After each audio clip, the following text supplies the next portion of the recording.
As a homeowner, it's always tempting to want to sell your home by owner. You know, they've been keeping statistics on this for decades, and the average home listed with a reputable real estate agent sells for about 16% more money than the average buy owner.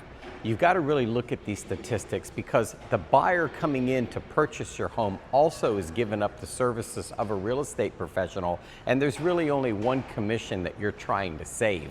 You're also giving up marketing dollars. You're giving up a lot of times having your home syndicated to thousands of real estate agents across the country.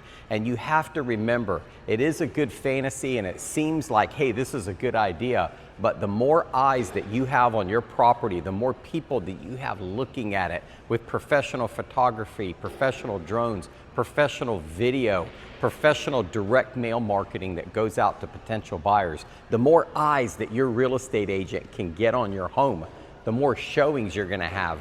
The more showings that you have, the more offers you're going to have. The more offers and activity you have, the higher the price, even in a down market. So, you know, really, as Tom Cruise would say, you know, with a realtor, without a realtor.